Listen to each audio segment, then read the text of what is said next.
আমি এখানে এসেছিলাম এবং অনেক দিন ধরে ভাবছিলাম যে আগরতলা শহরে বুকে কেন কর্পোরেশনের আন্ডারে একটা হসপিটাল হবে না। আমি অনেক আগে মুম্বাইয়ে যখন গিয়েছিলাম সেখানে আমি দেখেছি ওখানে যে কর্পোরেশনের আন্ডারে দুটো মেডিকেল কলেজ এবং ডেন্টাল কলেজ সেগুলো ছিল সেখানে। একদিন আমি আমাদের মাননীয় মেয়র সাহেব আগরতলা মিউনিসিপ্যাল কর্পোরেশনের সাথে কথা বলছিলাম, তো আমি বললাম যে মিনিমাম তো একটা হসপিটাল এখানে শুরু করা প্রয়োজন। তো সেইভাবে আমাদের যিনি স্বাস্থ্য দপ্তরের যিনি সেক্রেটারি মহোদয় আছেন, কিরণজি আছেন, তার সাথে আমি কথা বললাম।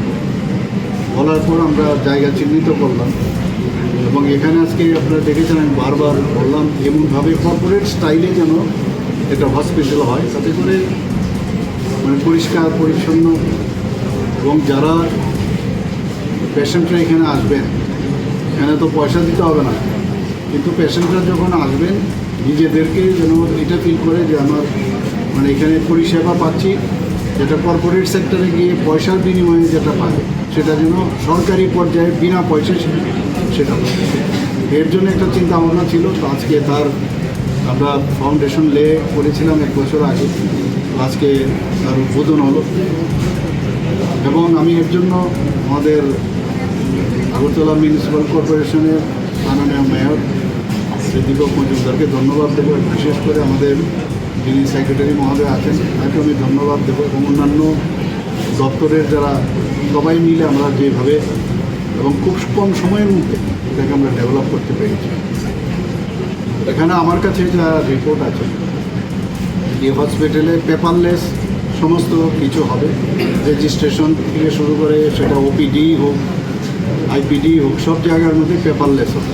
এটা আমরা একটা মডেল হসপিটাল হিসেবে আমরা এটাকে প্রতিষ্ঠিত করতে চাইছি এবং আমি আপনারা আমার সাথেও ছিলেন, আপনারা দেখেছেন তার মানে যা মডার্ন ফেসিলিটি যা যা দরকার এখানে আছে এবং আধুনিক যে টেকনোলজি সেটাকে বেস করে কিন্তু হসপিটালটা তৈরি হয়। আমি এটা বলেছি এখানে যাতে পরিষ্কারটা এবং মেনটেনেন্স জন্য প্রপারলি হয়, তো সেটা হবে। এবং আগরতলা শহরের মধ্যে এরকম একটা হসপিটাল এখানে কাঁসারিপট্টির একদম নিকটে এবং এখানে অনেকগুলো এরিয়া আছে, আর এটা আমার বিধানসভার মধ্যেও পড়ে।